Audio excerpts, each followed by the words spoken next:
देखिए बेटा, हम कर रहे थे नोट्स, अभी ये हेडिंग नहीं लिखनी है, एक चीज बता नहीं रही थी, लिखो नोट, लिखो whenever a subshell is filled for the first time। ये स्टेटमेंट जो मैं लिखा हूँ ये ट्रू फॉल्स में आ सकता है, मतलब 4 स्टेटमेंट दे दिए, पूछा कौन सा सही है, तो लिखो whenever a subshell is filled for the first time its spherical nodes is 0, its spherical nodes is 0। देखो जैसे देखो s 1s होती है, s पहली बार कब आता है 1 में, p 1p तो होता नहीं, p पहली बार कब आता है 2p में, d पहली बार कब आता है 3 में, f पहली बार कब आता है 4 में, g पहली बार कब आता है 5 में। ठीक है, तो बताओ स्फेरिकल नोड्स कितनी होती थी, n माइनस l माइनस 1, तो 1 minus 0 minus 1, 1 minus l, s के लिए l क्या होगा 0 माइनस 1 इज इक्वल टू 0, इसके लिए 2, p के लिए l क्या होगा 1 minus 1 is equal to 0, 3d के लिए l क्या होगा 2 minus 1 is equal to 0, 4f के लिए l क्या होगा 3 0, 5g के लिए l क्या होगा 4। भाई खुद देखो, जैसे 1s होता है, 2p पहली बार, भाई 1p तो होता नहीं, याद करो वो डायग्राम याद करो जो इस साइड बनाया था मैंने बोर्ड के। ठीक है, तो जब भी ये सबशेल पहली बार आई है, s सबशेल पहली बार कब आती है s में, p सबशेल पहली बार कब आती है 2 में, d सबशेल पहली बार कब आती है 3rd में। तो जब भी कोई सबशेल पहली बार आती है तो उसमें स्फेरिकल नोड्स क्या होते हैं 0। तो ये क्वेश्चन आज तक आया नहीं है, तो ये आपको 4 स्टेटमेंट देके पूछ सकता है कि which of the following is correct. ठीक है, एक करा होगा तो ज्यादा आसान रहेगा आपके लिए।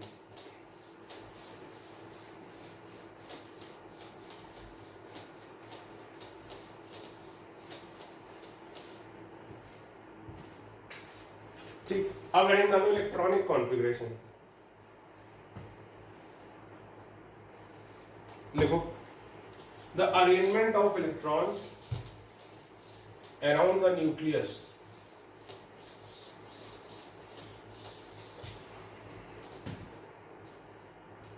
The arrangement of electrons around the nucleus is known as electronic configuration। याद करो पहले कैसे लिखते थे भाई, 8, 9, 10 में कैसे लिखते थे कि पहली शेल में 2 इलेक्ट्रॉन, फिर 8 इलेक्ट्रॉन, फिर 18, फिर 32, इस तरह से लिखते थे। तो पहले हम केवल किसकी बात करते थे, शेल के बेसिस पे बात करते थे। पहले हम किसके बेसिस पे बात करते थे, केवल शेल के बेसिस पे बात करते थे। अब हम किसके बेसिस पे बात करेंगे, सबशेल और ऑर्बिटल दोनों के बेसिस पे बात करेंगे। तो लिखो electronic configuration is based on, पहला आव्वा प्रिंसिपल, दूसरा हुंड्स रूल या हंट्स रूल, प्रॉपर नाउन है तो आप प्रॉपर नाउन को चाहे ऐसे बुला सकते हैं, मैं हुंड्स बोलता हूं, कई लोग हंट्स बोलते हैं। तीसरा पॉलीज एक्सक्लूजन प्रिंसिपल, ये हम ऑलरेडी पढ़ चुके हैं, हमें ये दोनों पढ़ने। ठीक, अब ये बात ध्यान रखना कि ये दोनों कौन थे, साइंटिस्ट का नाम है, और ये क्या है, एक जर्मन वर्ड है, ये भी पॉइंट नीट में आ चुका है। आबाऊ कोई साइंटिस्ट का नाम नहीं है, ये वर्ड है। ठीक है, तो लिखो ए,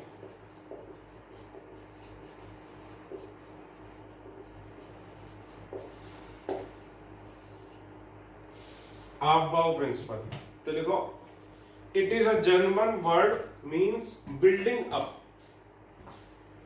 it is a German word means building up.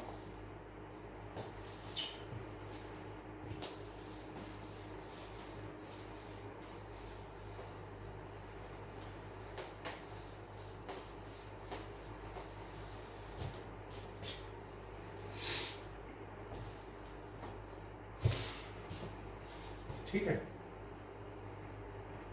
अब देखो ये क्या कहता है कि जो डिफरेंट सबशेल्स हैं, सबशेल कौन सी हैं, जैसे 1s 2s 2p 3s 3p 3d 4s 4p 4g 4s 4p 4d 4f, ये सब में इलेक्ट्रॉन, भाई देखो सबसे ज्यादा क्या चाहिए, हर एक चीज को स्टेबिलिटी चाहिए। भाई आप पढ़ के डॉक्टर इंजीनियर क्यों बनना चाहते हो, जिससे आपकी लाइफ में आपके करियर में स्टेबिलिटी आए, ठीक है, चीजें हम स्टेबल बनाना चाहते हैं। तो नेचर भी क्या बाय डिफॉल्ट चाहता है, स्टेबिलिटी। तो नेचर भी बाय डिफॉल्ट स्टेबिलिटी चाहता है। तो स्टेबिलिटी कब आएगी, जब एनर्जी मिनिमम होगी। ये बात मैं आपको पहले बता चुका हूं कि एनर्जी कम यानी स्टेबिलिटी ज्यादा। तो नेचर कैसे भरेगा इलेक्ट्रॉन, किस सबशेल में सबसे पहले इलेक्ट्रॉन भरेगा, जिस सबशेल की एनर्जी सबसे कम होगी। सबसे पहले कौन सी सबशेल में इलेक्ट्रॉन भरेगा, जिस सबशेल की एनर्जी सबसे कम होगी उसमें सबसे पहले इलेक्ट्रॉन जाएगा, उसके बाद दूसरे में। तो लिखो अबाउ प्रिंसिपल, इसके अंदर लिखो the electrons are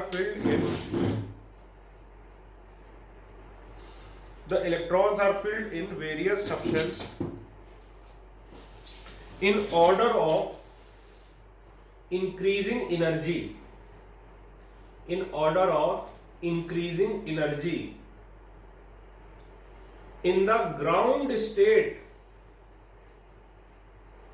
of atom, in the ground state of atom। Underline करना है ग्राउंड स्टेट पर, ठीक है। अब देखो समझिए, इसको लिखेंगे 1s लिखा, उसके बाद 2s 2p, ठीक। अभी लिखना मत, देखो पहले 3s 3p,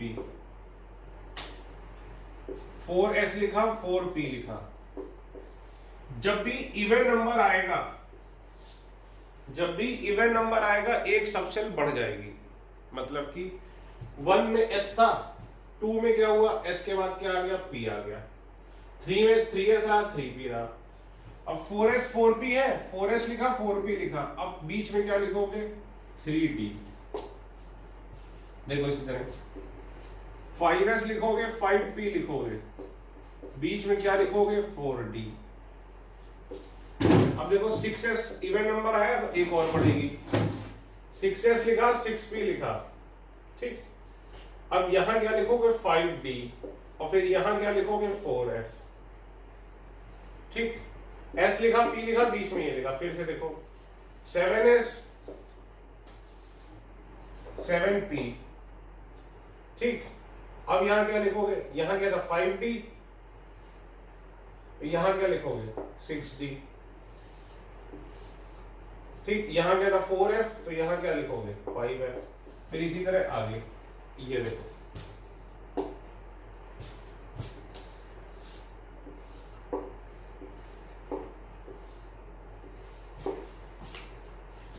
सर नहीं समझ में आया, फिर से देखो 1s लिखा 2s लिखा, अब देखो 1s लिखा 2s लिखा, 2 क्या इवन नंबर, एक नई सबशेल आई, s के बाद क्या आती है p, s के बाद p आती है, p के बाद d f g h, 2s 2p। अब क्या लिखा 3s 3p, 4s 4p, even number आया, बीच में एक सेल बढ़ेगी, तो कौन सी बढ़ेगी 3d, 5s 5p, तो ये 3d थी, यहां क्या लिखोगे 4d, 6s 6p, even number आया, एक सेल बढ़नी है, तो यहां क्या लिखोगे 5d और यहां पे देखो न्यू सेल आ गई, कौन सी 4f, 7s 7p,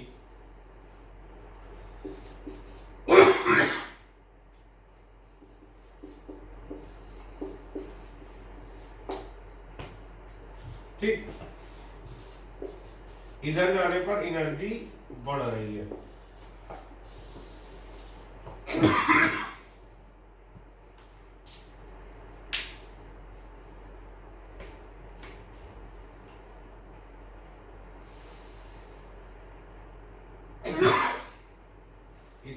subshell energy बढ़ रही है। देखो इसको कैसे लिखना, फिर से देखो एक बार। 1s लिखा, 2s 2p, 3s 3p, 4s 4p लिखा, बीच में 3d डाला, फिर 5s 5p, बीच में 4d डाला। अब इवन नंबर आया 6s 6p 5d और 4f डाला नया, 7s 7p 6d, बीच में 5f। ठीक। अब क्लास में मैं क्या करता हूँ, मैं कहता हूँ बच्चों से जिस तरीके से मैंने समझाया है उस तरीके से आप कॉपी का पीछे वाला पेज निकालो और 10 बार लिखो इसको। ये बिल्कुल उंगलियों को याद होना चाहिए। ठीक है, तो मैं आपसे बोलूंगा अभी वीडियो पॉज करिए, ये बड़ा बहुत ज्यादा जरूरी है। पूरे केमिस्ट्री में आपकी इलेक्ट्रॉनिक कॉन्फ़िगरेशन तो आएगी ही आएगी। ठीक है,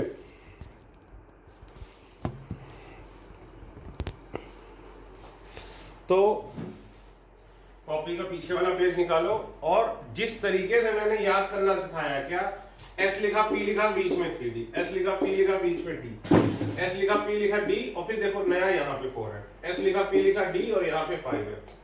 इसी तरीके से आप 5 से 10 बार लिखिए, जब तक बिल्कुल सरसर हाथ ना चले। अच्छा एक चीज और, कई बच्चों ने हो सकता है ये पढ़ रखा हो तरीका और आपको लग रहा हो कि सर को आता नहीं है। जिन बच्चों को ये तरीका नहीं आता वो ज्यादा अच्छी बात है।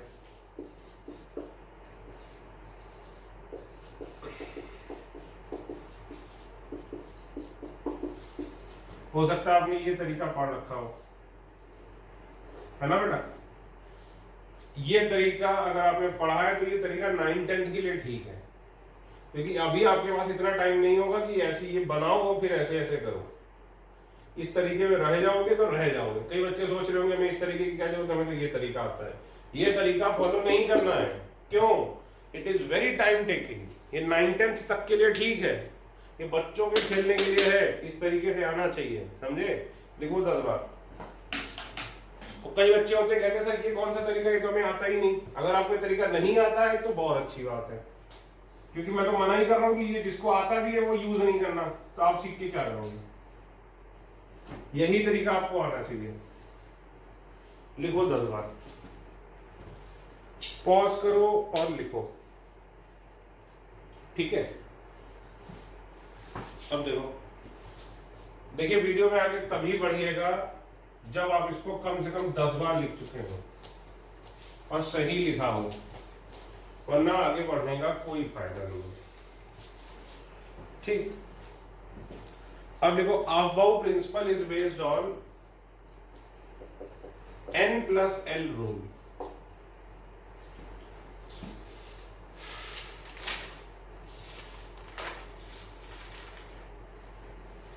Above principle is based on N+L rule। N+L rule क्या है? लिखो लिखो, पहला पॉइंट एंड डालो N+L rule. Lower the value of N+L, lower the value of N+L, यानी लिखो। अच्छा फिर बताता हूं। Lower the value of N+L, lower is the energy of subshell, lower is the energy of subshell and hence it will be filled first, and hence it will be filled first।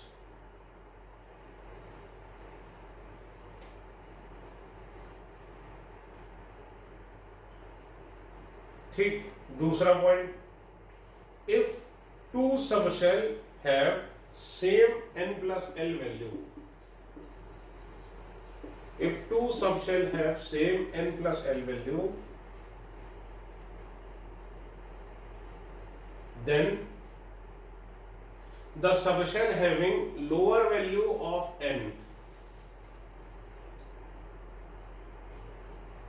then the subshell having lower value of N, N bracket में लिखो principal quantum number,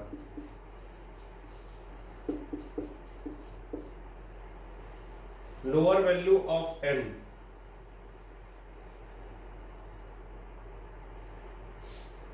will be filled first. Will be filled first. For example,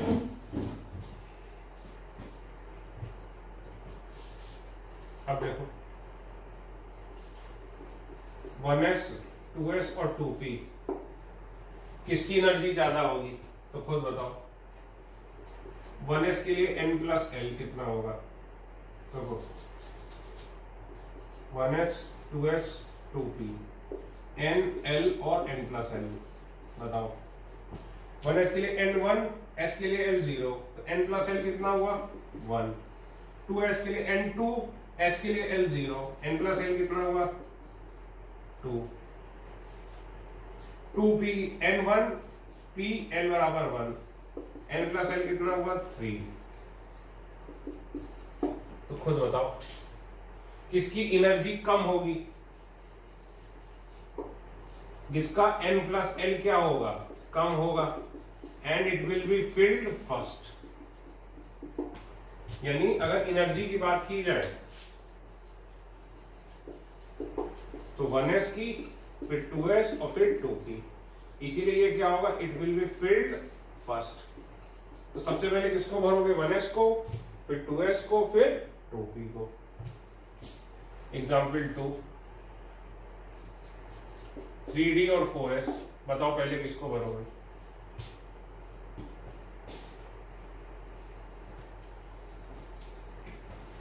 n plus l निकालो, बताओ।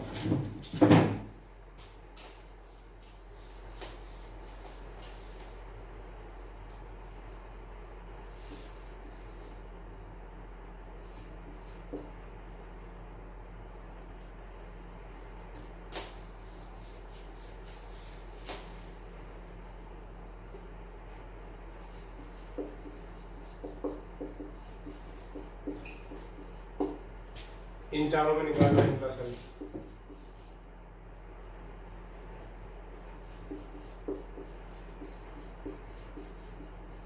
इन चारों को लगाओ।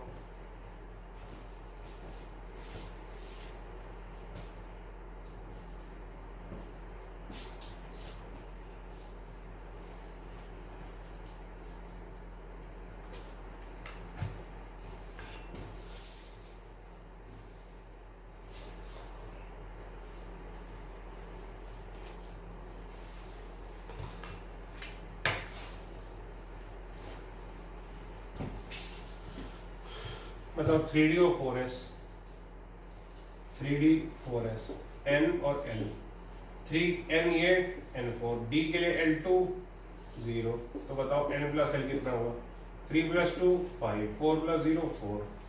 तो खुद बताओ किसकी एनर्जी ज्यादा होगी भाई, एनर्जी 3d से ज्यादा किसकी होगी, सॉरी 4s से ज्यादा एनर्जी किसकी होगी, 3d की, है कि नहीं। क्योंकि इसका n प्लस l क्या है, कम है, तो हम क्या बोलेंगे, इसकी एनर्जी क्या है, कम है, यानी it will be filled first.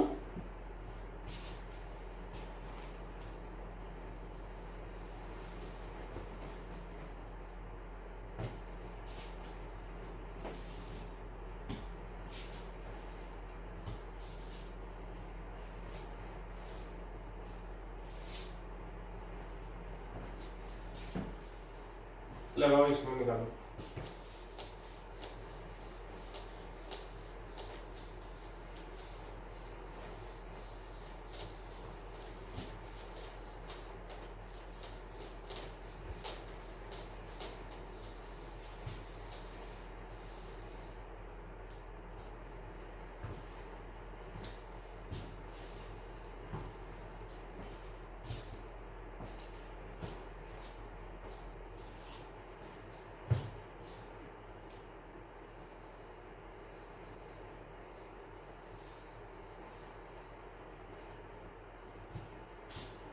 देखो 6s 4f 5d 6p n l n plus l, बताओ 6 4 5 6।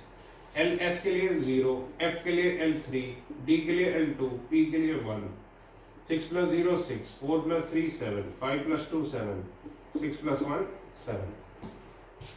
ठीक, तो इतना तो तय हो गया कि 6s के बाद ही ये तीनों आएंगे, है कि नहीं भाई? किसकी एनर्जी ज्यादा होगी? एनर्जी सबसे कम किसकी है? 6s की, क्योंकि इसका n + l इन सबसे कम है। अब बताओ इन तीनों में अगर n + l सेम हो तब किसकी एनर्जी कम होती है? अगर n + l सेम हो तो किसकी एनर्जी कम होती है? जिसका प्रिंसिपल क्वांटम नंबर कम होता है। अगर n + l सेम हो तो किसकी एनर्जी कम होती है? जिसका प्रिंसिपल क्वांटम नंबर सेम होता है। तो इसका 4, इसका 5, इसका 6, तो किसका प्रिंसिपल क्वांटम नंबर कम है? इसका। उसके बाद इसका, इसके बाद इसका, इसीलिए एनर्जी किसकी कम होगी? 4f की, उसके बाद 5d की, उसके बाद 6d की। क्यों? क्योंकि तीनों का n + l क्या है? सेम है। तो अगर n + l सेम हो तो किसकी एनर्जी? n जिसका कम उसकी एनर्जी क्या होगी? कम। और जिसकी energy come it will be filled first. ये ट्राई करो।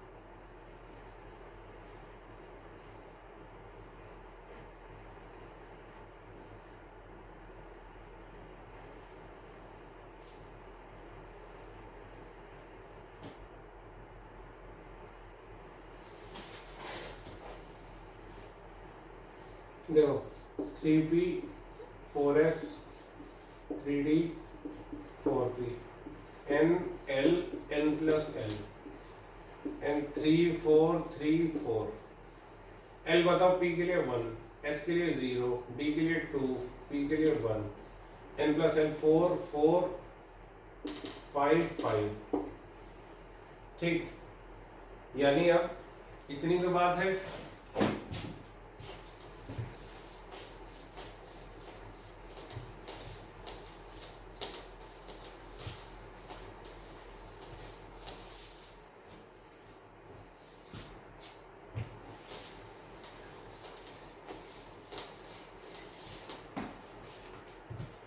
एनर्जी बताओ।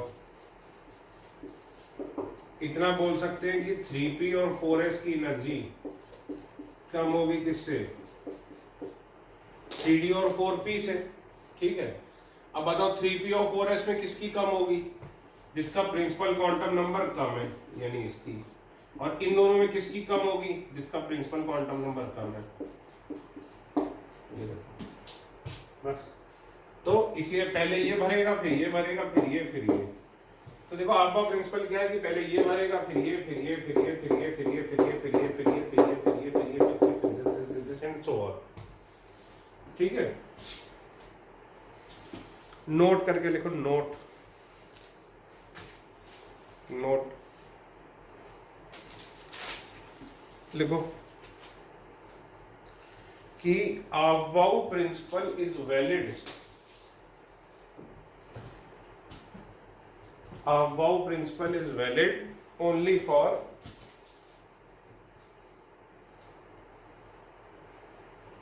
above principle is valid only for multi-electron atom. Above principle is valid only for multi-electron atom. It is not applicable for, ऐसा लिख लो आगे कि for species having single electron, for species having single electron, energy depends, for species having single electron, energy depends only on principal quantum number. For example देखो, for hydrogen atom, देखो question, for hydrogen atom arrange in order of energy.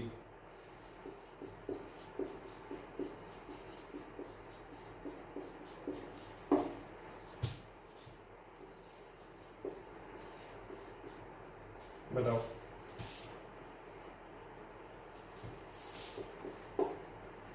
इन सबको energy के order में लगाओ। तो देखो energy, hydrogen atom क्या है, ओनली वन इलेक्ट्रॉन। तो एनर्जी केवल किस पे डिपेंड करेगी, प्रिंसिपल क्वांटम नंबर पे, यानी 1s की कम होगी किससे, 2s की। 2s और 2p की बराबर होगी, क्योंकि ये क्या है, सेकेंड शेल, ये क्या है, फर्स्ट शेल की। प्रिंसिपल क्वांटम नंबर पे केवल डिपेंड करेगी। फिर देखो 3s की 3p के इक्वल टू 3d, यहाँ प्रिंसिपल क्वांटम नंबर क्या है, 3, यहाँ प्रिंसिपल क्वांटम नंबर 2, यहाँ प्रिंसिपल क्वांटम नंबर 1, और उसके बाद 4s इक्वल टू 4p, यहाँ प्रिंसिपल क्वांटम नंबर कितना, 4। ठीक है ना। तो ये देखो ये पूरा सीक्वेंस है। तो जबकि अबव प्रिंसिपल क्या कहता है कि सबसे कम एनर्जी 1s की, 1s के बाद 2s, फिर 2p। ये देखो, तो ये इस तरह से इनइक्वालिटी का साइन, यानी इधर से इधर जाओगे एनर्जी बढ़ती जा रही, बढ़ती जा रही, बढ़ती जा रही, बढ़ती जा रही, बढ़ती जा रही। लेकिन अबव प्रिंसिपल किसके लिए वैलिड है, जिसमें भी एक से ज्यादा इलेक्ट्रॉन है। तो एक इलेक्ट्रॉन तो देखा जाए तो 2 ही 3 में होता है, जैसे हाइड्रोजन He+, तो उसमें क्या होगा, हाइड्रोजन में या He+ में या Li+2 में एनर्जी क्या होगी, इनकी सेम होगी। ये भी नीट में आ चुका है, नीट या जे किसी एक में आया, मुझे याद नहीं है। तो याद रखना, अगर सिंगल इलेक्ट्रॉन एटम है जैसे हाइड्रोजन, तो एनर्जी सिर्फ किस पे डिपेंड करती है, सिर्फ और सिर्फ किस पे डिपेंड करती है, प्रिंसिपल क्वांटम नंबर पे। ठीक है, ये मैं फिर बोल रहा हूँ, अभी फिर पॉज करो एक बार, फिर लिख के देखो, इतनी देर में भूल तो नहीं गए। ये बिल्कुल रटा होना चाहिए।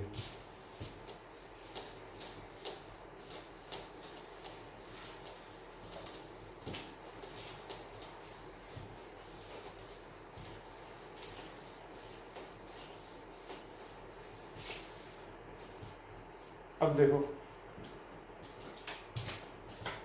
सब shell SPDFGH, orbitals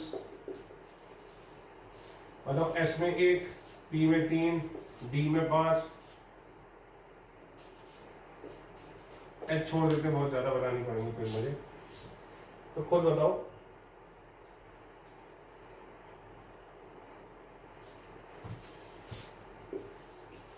maximum number of electrons कितने आ सकते हैं भाई, S सबशेल में एक ही ऑर्बिटल है, तो एक ऑर्बिटल में मैक्सिमम कितने इलेक्ट्रॉन आ सकते हैं, 2। तो एक ऑर्बिटल 2 इलेक्ट्रॉन। P में 3 ऑर्बिटल है, तो 3 ऑर्बिटल में कितने, तो P सबशेल में कितने इलेक्ट्रॉन आ सकते हैं, 6।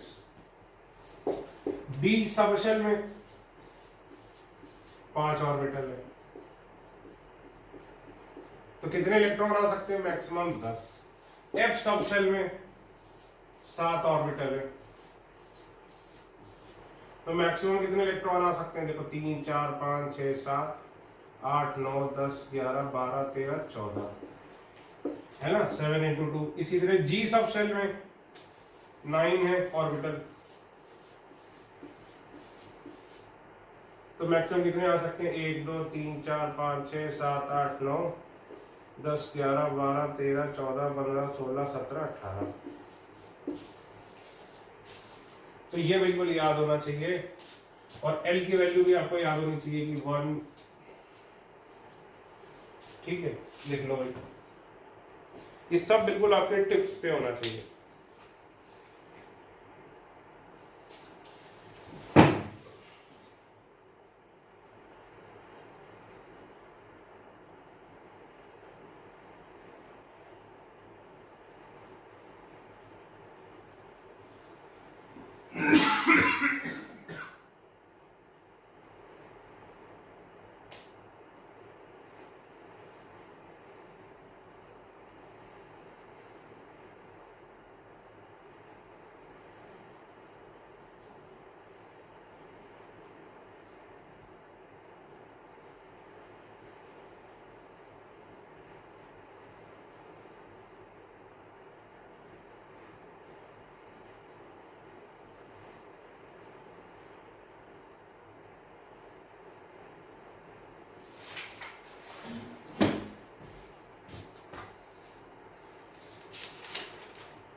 चलिए 1 से लेकर 30 तक हम लिखते हैं।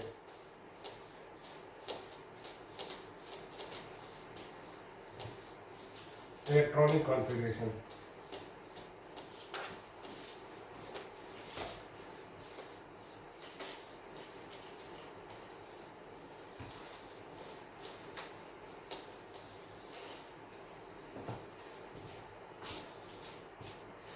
एक बार फिर से देखो, पहले क्या था 1s, 1s के बाद 2s 2p, 3s 3p, 4s 4p, बीच में 3d, 5s 5p, बीच में 4d, 6s 6p, यहां पर 5d, यहां पर 4f, 7s 7p, यहां पर 6d, यहां पर 5f, एंड सो ऑन। ठीक है, अब एक एक करके करते हैं। हाइड्रोजन सिंबल क्या होता है 1, 1H1। ठीक है, हाइड्रोजन के लिए Z क्या होता है 1। ठीक, तो एक एटम है, एक प्रोटॉन है तो एक ही इलेक्ट्रॉन होगा। न्यूट्रल में क्या होता था, number of electron equal to number of proton. तो सबसे पहले किस में जाएगा 1s में, तो क्या लिखोगे 1s 1। दूसरा देखो हीलियम He Z2, तो बताओ अब क्या लिखोगे 1s 2, यानी 1s सबशेल में कितने इलेक्ट्रॉन है 2। लिथियम Li Z3, अब बताओ हम क्या लिखेंगे 1s 3। बोलो भाई ठीक है ये?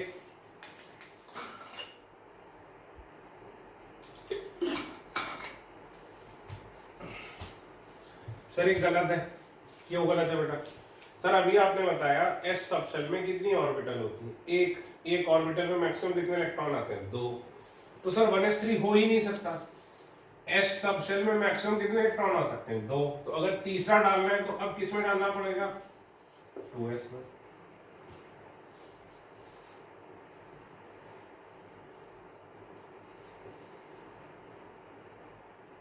बेरिलियम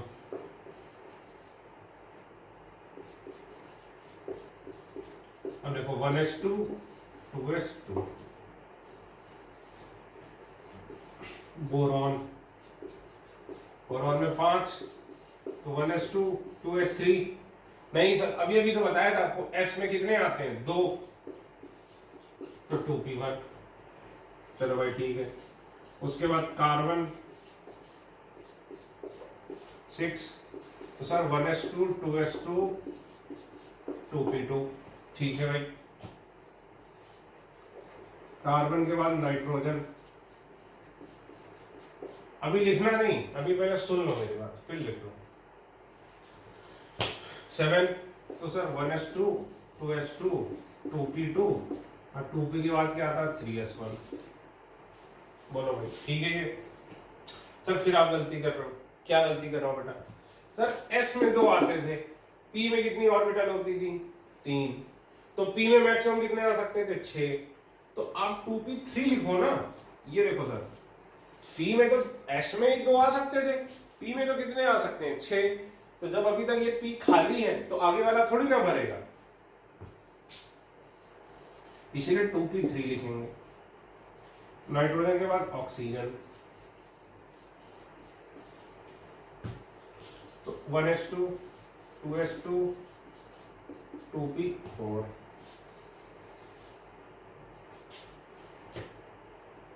उसके बाद fluorine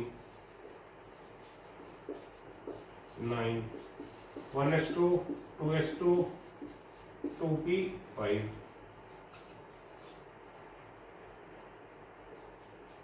neon, neon noble gas है 10। तो सर देखो 1s2 2s2 2p6। ठीक, अब देखो सोडियम,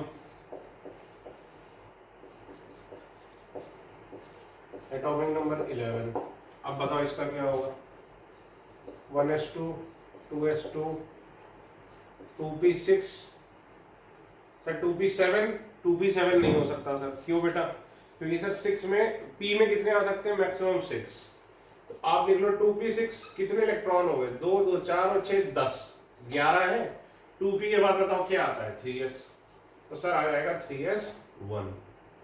ठीक, इसी तरह अब आप क्या करिए, इसको बगैर देखे लिखिए 30 तक। मैं आपको एलिमेंट के नाम लिख देता हूं बस।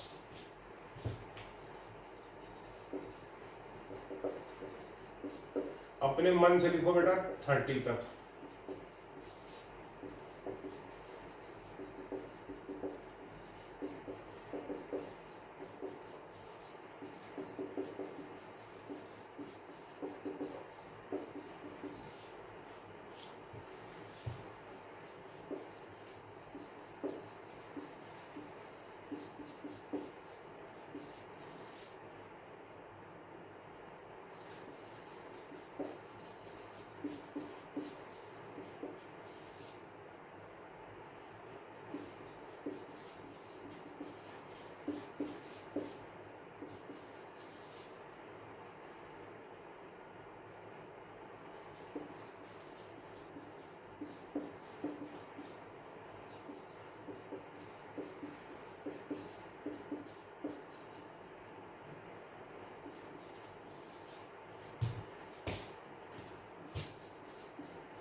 लिखो फटाफट।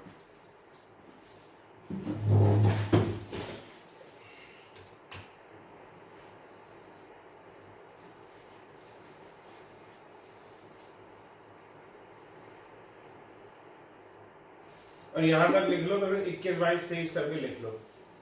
अभी मैं याद करा दूंगा आपको।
बेटा देखिए, अपने हाथ से इसको लिखना बहुत जरूरी है। मैं लिख रहा हूँ आगे क्योंकि मैं बोर हो रहा हूँ। क्लास होती तो मैं आपकी कॉपियां देखता रहता, डांटता रहता किसी ना किसी को। तो अगर आप अभी तक ये सारे नहीं लिख पाए हो तो बेटा पॉज कर दो वीडियो, जब लिख लो तभी आगे बढ़ना, क्योंकि ये ही फंडामेंटल है। आप ये समझिए, this is the most fundamental thing. ये पहले चैप्टर इसीलिए पढ़ा रहा हूँ जिससे आपको ये पढ़ा सकते, समझ रहे हैं, क्योंकि इसका यूज ही यूज होगा। यही पूरे चैप्टर आगे जो जितने चैप्टर्स आने इनऑर्गेनिक में, पूरा ये यही यूज होना है। तो प्लीज अगर आप अभी तक यहाँ नहीं लिख पाए 20 तक, तो आप क्या करिए, पॉज करिए, उसके बाद ही देखिए। ठीक, अब देखो मैग्नीशियम 12, तो 1s2 2 electron 2s2 2p6 3s2 कितने हो गए 2 4 6 10 11 12 aluminium 1s2 2s2 2p6 3s2 और 3p के बाद क्या आएगी 3p1 क्यों क्योंकि s में मैक्सिमम कितने हो सकते हैं 2 ठीक। अब मैं यहां तक ऐसे ही लिख दे रहा हूं। अब यहां क्या हो जाएगा बेटा 3p2 ठीक। यहाँ क्या हो जाएगा 3p3 आपने ऐसे लाइनें नहीं बनानी आपने पूरा लिखना है 3p4 3p5 3p6 3p7 sir फिर गलती आपने की क्या बेटा सर 3p6 ही आएगा। कोई भी p हो p में कितनी ऑर्बिटल होती हैं 3 तो मैक्सिमम कितने इलेक्ट्रॉन आ सकते हैं सर 6 आ सकते हैं याद रखो। इसके बाद 3p के बाद क्या आता है 4s तो अब यहां लिखोगे सर 4s1 कैल्शियम तो ये क्या लिखोगे 3p6 4s2 तो आपने ये याद रखना है कि 4s2 पे 20 एटॉमिक नंबर आता है। अगर ये याद रखोगे तो बहुत सुखी रहोगे। क्या 4s2 पे 20 एटॉमिक नंबर कैल्शियम का होता है वो कहां पर आता है 4s2 पे ठीक है। ये आपको याद रखना है इससे आगे ट्रिक्स बनाने में मदद मिलेगी ठीक है।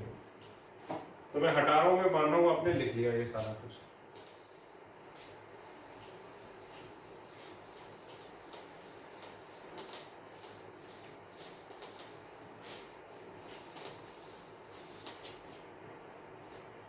अब नहीं लिख पाएंगे तो बेटा पॉज करके लिख लो ऑब्वियस सी बात है। अब देखिए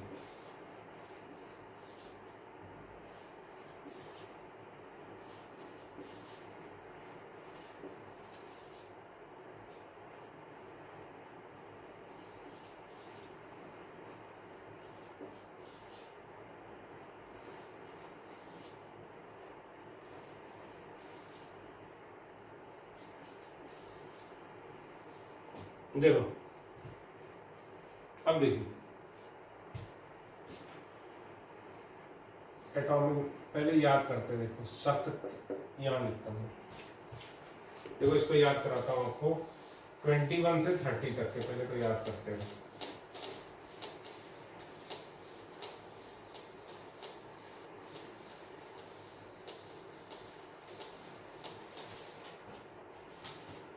देखो 21 से 30 तक के कैसे याद करोगे शक्ति वक्रमन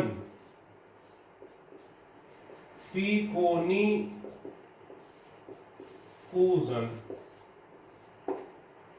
देखो बोलो मेरे साथ। अब क्लास में होते तो मैं 5 बार बुलवाता अभी आपको घर पे भी 5 बार बोलना है। बोलो शक्ति वक्रमन फीकोनी पूजन। फिर से बोलो शक्ति वक्रमन फीकोनी पूजन। शक्ति वक्रमन फीकोनी पूजन। फिर से बोलो शक्ति वक्रमन फीकोनी पूजन। शक्ति वक्रमन फीकोनी पूजन। फिर से बोलो शक्ति वक्रमन फीकोनी पूजन। कॉपी के पीछे 2 बार लिख के देखो लिख पा रहे हो कि नहीं। देखो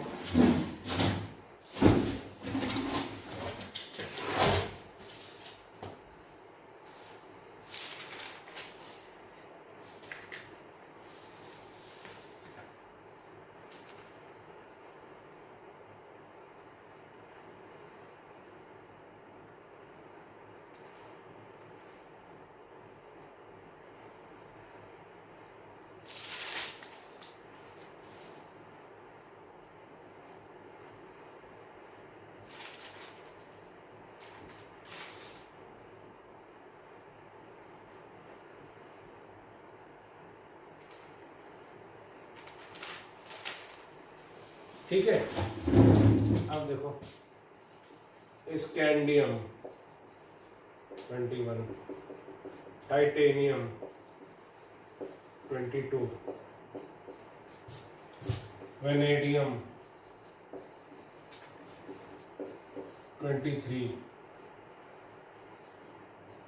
क्रोमियम 24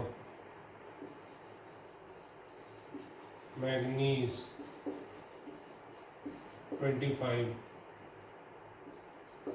आयरन 26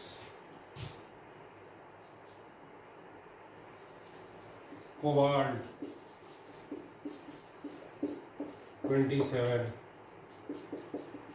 निकल 28 कॉपर 29 जिंक 30। ठीक है, अब देखो 21 लिखना है। तो याद करो 20 पर क्या होता था, 4s2 आ जाता था 20 पर। 20 तक 4s2, 4s के बाद क्या आएगा 3d, तो 4s2 3d1। ये देखो 4s तक 20 और फिर ये क्या हो जाएगा 3d2, 4s तक 20 और ये क्या हो जाएगा 3d3, 4s2 तक 20 और फिर ये क्या हो जाएगा 3d4, 4s2 तक 20 फिर ये क्या हो जाएगा 3d5,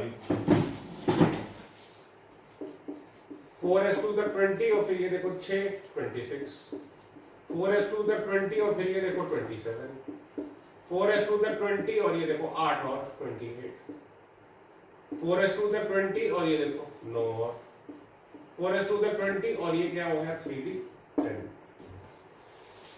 तो देखो इसमें सारे किसमें जा रहे हैं 3d में, इसीलिए इसको क्या बोलते हैं 3d सीरीज। नेक्स्ट चैप्टर में हम पढ़ेंगे वैसे ये, ठीक है।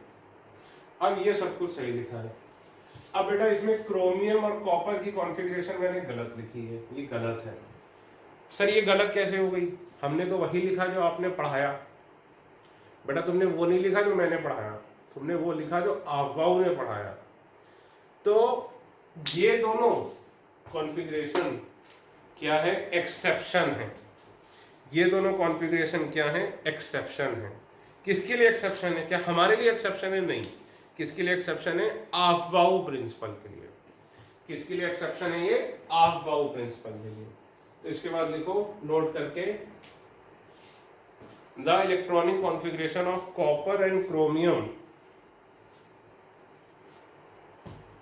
the electronic configuration of copper and chromium are exception to Aufbau principle, are exception to Aufbau principle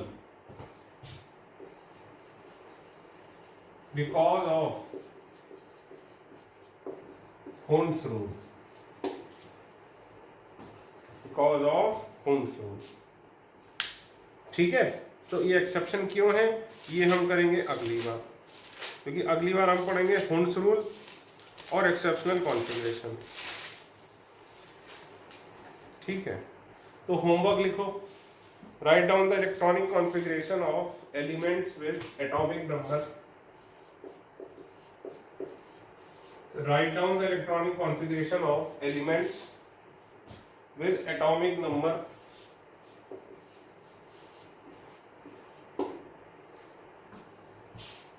ये क्वेश्चन नंबर 1 हो गया। इनकी एटॉमिक नंबर वाले की कॉन्फ़िगरेशन लिखो। क्वेश्चन नंबर 2,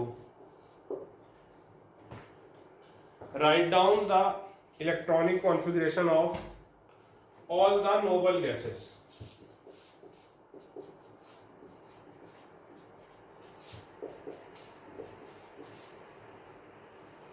इसका एटॉमिक नंबर कितना है,